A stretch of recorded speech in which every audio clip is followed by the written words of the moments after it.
बिहार की राजधानी पटना इन दिनों देश भर में चर्चा का विषय बनी हुई है। एक और जहां विपक्षी एकता को लेकर यूपीए का कुनबा बढ़ाया जा रहा है, तो वहीं एनडीए भी कहां चुप बैठने वाली। दरअसल इन दिनों क्या हो रहा है आप सभी को पता है। विपक्षी एकता की एक बड़ी बैठक 23 जून को पटना में होने वाली है। अब जरा आप सोचिए कि इस बैठक की अगुवा बनने की कोशिश कौन कर रहे हैं। जी हाँ, आपने ठीक समझा, बिहार के मुख्यमंत्री नीतीश कुमार। अगर 23 जून को होने वाली बैठक में मुख्यमंत्री नीतीश कुमार को एक बड़ी जिम्मेदारी नहीं दी गई, या आप साफ तौर पर यह कहें कि विपक्षी एकता के सबसे बड़े सूत्रधार के तौर पर उन्हें इनाम दिया जाए और इसका चेहरा उन्हें बनाया जाए, अगर ऐसा हो गया तो ठीक है। लेकिन यदि ऐसा नहीं हुआ तो क्या होगा। राजनीति में आप बयान के सीधे उलट तथ्यों को समझिए। यदि कोई कह रहा है कि मुझे पद की लालसा नहीं है और कुर्सी की लालसा नहीं है, तो वो सीधे तौर पर आपसे झूठ कह रहा है। राजनीतिज्ञ क्या करते हैं, वो राजनीति क्यों करते हैं? निश्चित तौर पर उन्हें पद की लालसा होती है। वो किसी भी सदन में जाना चाहते हैं, वो मुख्यमंत्री बनना चाहते हैं, वो प्रधानमंत्री बनना चाहते हैं। अगर ऐसी बात नहीं होती तो बिहार के मुख्यमंत्री अभी बिहार की कुर्सी छोड़ दिए होते और वो तेजस्वी यादव को मुख्यमंत्री बना की कुर्सी सौंप दिए होते। लेकिन ऐसा नहीं हुआ।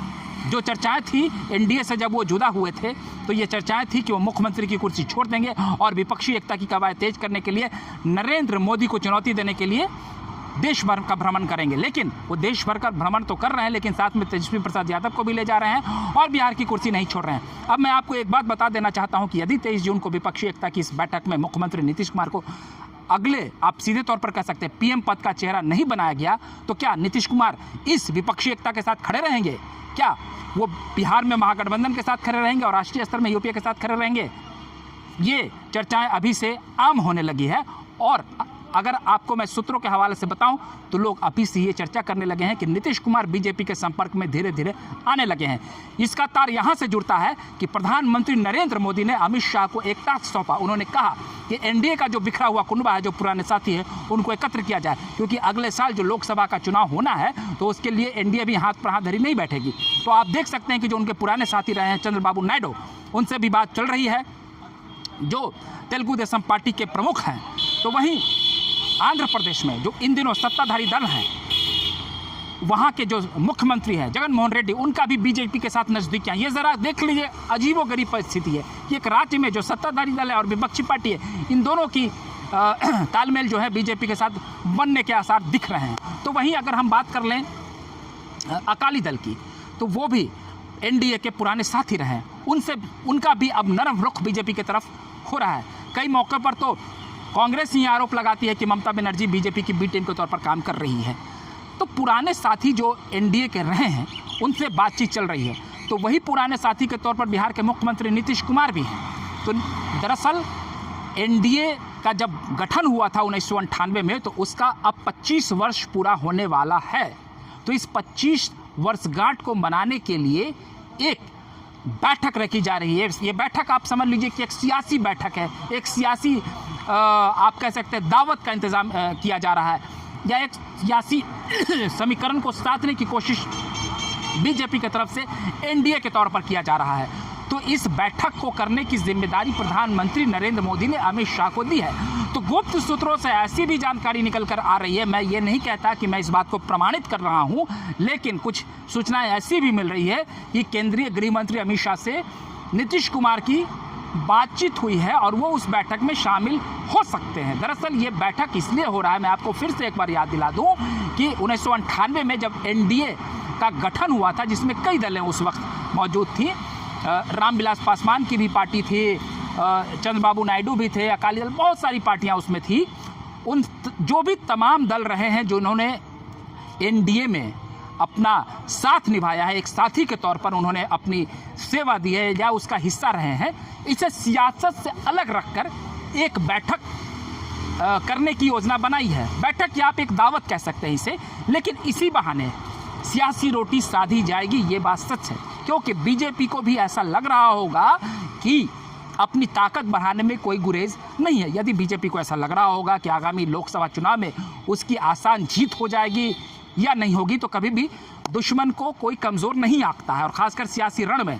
तो यहाँ पर आप समझ सकते हैं कि नीतीश कुमार की बातचीत बीजेपी से फिर हो सकती है। और वहीं जो राज्यसभा में उपसभापति हरिवंश जी हैं, तो उनके नहीं हटाए जाने के पीछे भी ये बार बार बातें उठती है, जैसा कि चुनावी रणनीतिकार प्रशांत किशोर भी कहते रहते हैं कि बीजेपी के साथ जदयू ने बातचीत का दरवाज़ा खोल रखा है। तो वही मुख्यमंत्री नीतीश कुमार की बात अगर करें तो लालू प्रसाद यादव का आज जन्मदिन है। इस मौके पर नीतीश कुमार जी ने केवल ट्वीट करके और फ़ोन कर उन्हें बधाई दी है, वो उनसे मिलने नहीं गए।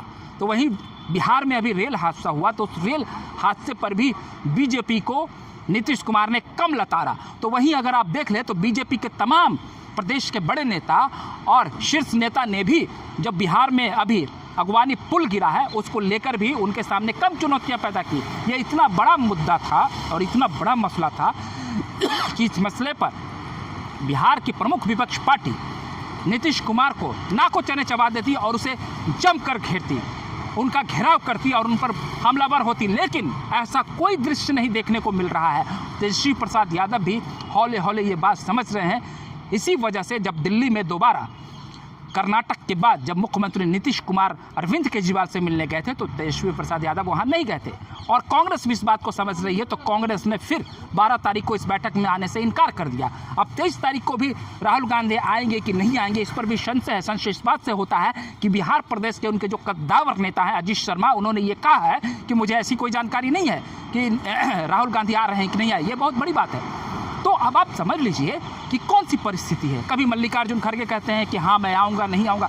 अब लालू प्रसाद यादव उनसे फ़ोन पर बात करते हैं और ये बात निकल कर सामने आती है कि बातें हुई हैं, सार्थक बातें हुई हैं। तो नीतीश कुमार का मन फिर डोल रहा है। अगर आप समझ लीजिए कि बिहार में जो महागठबंधन का स्वरूप है, यदि नीतीश कुमार प्रधानमंत्री के उम्मीदवार के तौर पर प्रोजेक्ट नहीं किए जाते हैं तो वो महागठबंधन में रहकर क्या करेंगे। उन्हें तो तेजस्वी प्रसाद यादव को भी कुर्सी सौंपनी थी और वहीं कांग्रेस को भी राजद और जदयू ने एक साफ संदेश दिया है कि जो क्षेत्रीय पार्टियां जहां जो मजबूत है वो ज़्यादा सीटों पर चुनाव लड़ेगी। इसका मतलब कि बिहार में कांग्रेस को सीटें कम मिलेगी। पिछले बार राजद ने 16 सीटें जीती थी, तो उनके पार्टी में भी उनके जो सांसद हैं वो भी भाग दौड़ मचाए। तो उसे भी बैलेंस करने के लिए आखिर अगर नीतीश कुमार 16 सीटों पर लड़ेंगे और अगर 16 सीटों पर तेजस्वी प्रसाद यादव लड़ जाते हैं तो 32 सीटें तो वैसे ही हो जाती है। और वाम दल हैं, अगर एक एक सीटें भी तीनों वाम दलों को दी जाएंगी तो 35 सीटें हो जाएगी, बाकी बची 5 सीटें। तो अब इन 5 सीटों पर ही कांग्रेस को संतोष करना पड़ेगा, क्योंकि वहाँ तो और भी दलें हैं, जीतन राम मांझी भी अभी हैं और भी कोई अलायंस में जुड़ सकता है। तो इस तरह से एक बहुत ही भ्रम की स्थिति बनी हुई है और जो सियासी समीकरण बिहार में बन रही है और फिर कुछ उलटफेर की तरफ इशारा कर रही है। और नीतीश कुमार यदि एनडीए के साथ आ जाते हैं तो निश्चित तौर पर पुरानी बातें भूल करके उनकी ताकत भी बढ़ेगी और वो अगले बार 2025 में भी एक बार फिर मुख्यमंत्री बनने के सपने को पूरा कर सकते हैं। तो इस तरीके से पूरी तरीके से जो सियासी समीकरण हो रहा है वो 23 जून की बैठक में बहुत कुछ निर्भर करता है, क्योंकि 23 जून को जो बैठक होने वाली है उस बैठक में आपको क्या लगता है कि जो सियासी दलें राज्य में आमने सामने है वो राष्ट्रीय स्तर पर एक हो जाएंगी? ऐसा होता नहीं दिख रहा। और क्या नीतीश कुमार को अगर इसका अगुवा नहीं बनाया गया, अगर उन्हें कोई तवज्जो नहीं दिया गया तो फिर नीतीश कुमार इस गठबंधन में क्यों रहेंगे? तो कांग्रेस भी इन चीज़ों को धीरे धीरे भांप रही थी, इसलिए कांग्रेस इस बैठक से किनारा कर रही थी। तो कुल मिलाकर आने वाली राजनीति और दिलचस्प हो गई है। अभी हमें थोड़ा और इंतजार करना पड़ेगा। अगर आपको हमारा वीडियो अच्छा लगा हो तो कृपया कर लाइक, सब्सक्राइब और शेयर कर दे। अगली बार हम फिर नए वीडियो के साथ हाजिर रहेंगे। तब तक के लिए आप हमें इजाजत दीजिए। बहुत बहुत धन्यवाद। जय हिंद।